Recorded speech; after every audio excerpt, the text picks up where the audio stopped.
Hi everybody. Today is Ganesh Chaturthi, the birth of Lord Ganesha.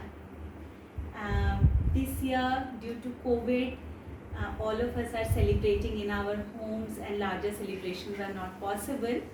I would like to welcome you all to my home and to my celebration of the Ganeshotsav.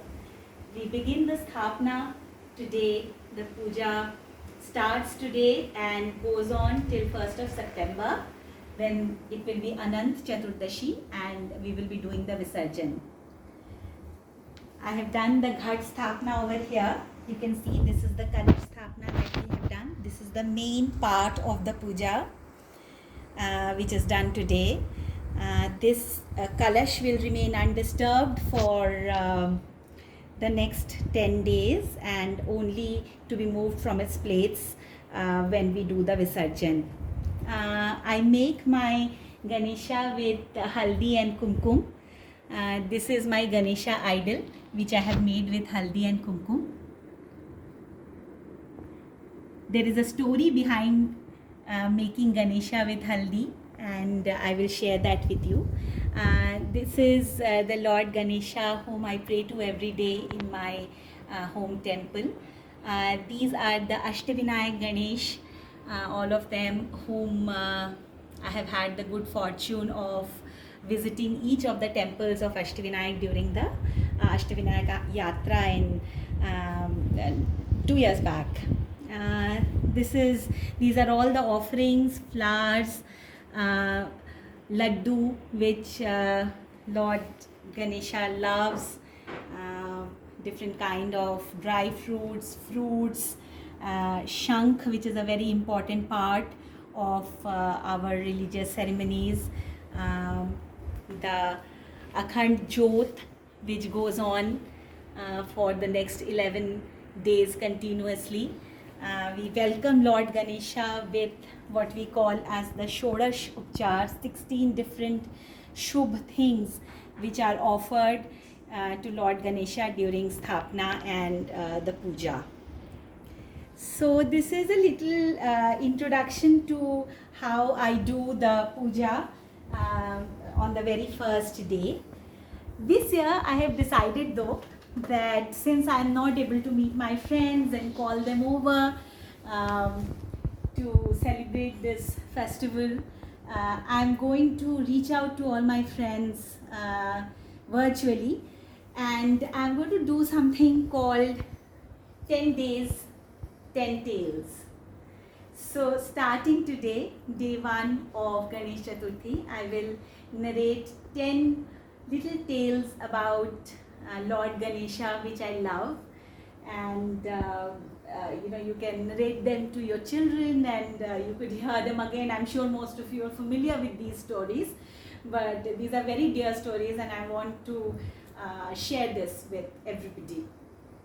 So I'll come back to why I have made my Lord Ganesha with haldi and kumkum, and the story of Lord Ganesha's birth or creation has a relation to this haldi kumkum.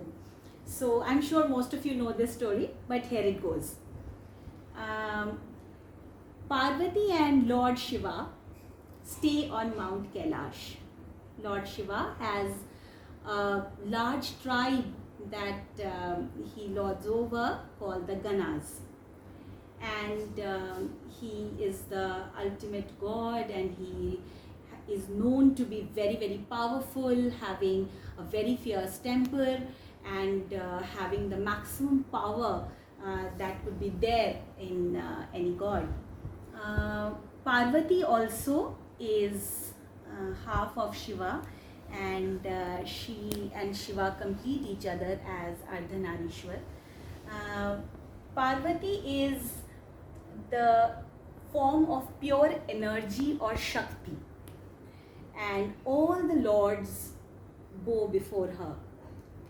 So the story goes that Lord Shiva had gone out for his looking over his tribes and the Brahmand, and he had left Nandi, his most trusted friend, to guard Parvati.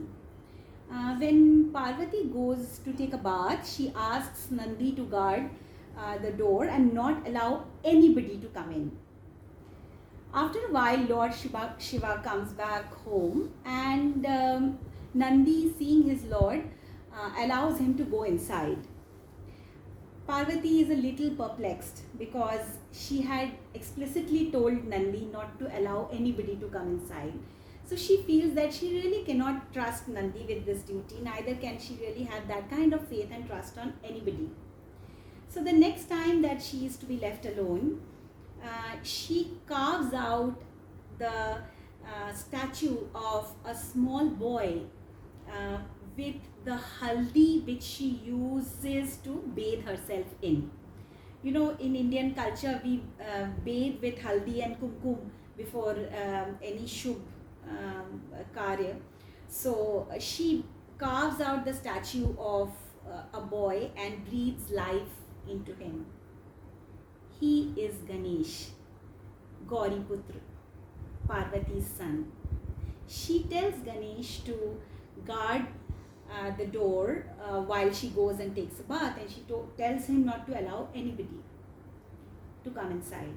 In due course of time, Lord Shiva returns and he asks the little boy to move aside, not recognizing who he is. Ganesh refuses to budge.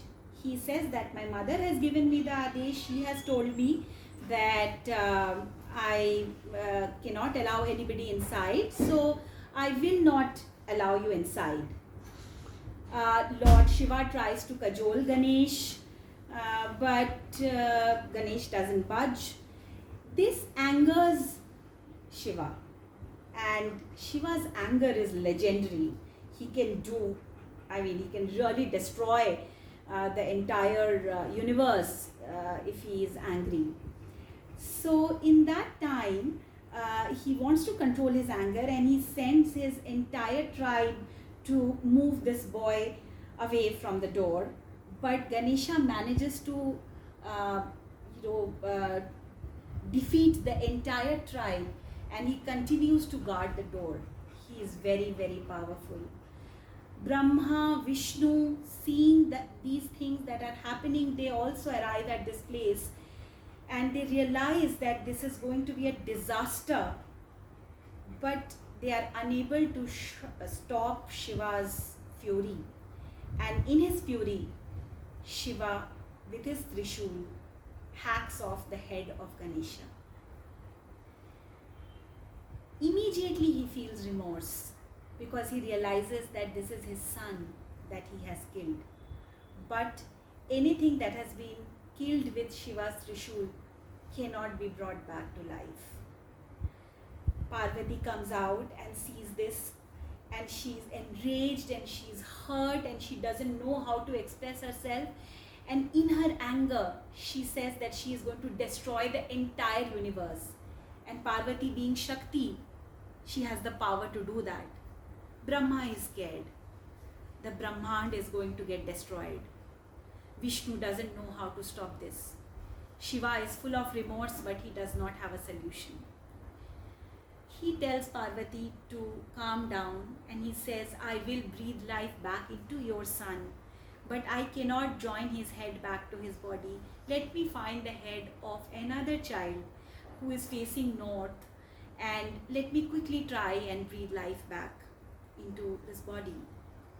And Shiva sends out Brahma and his entire tribe to look for another child.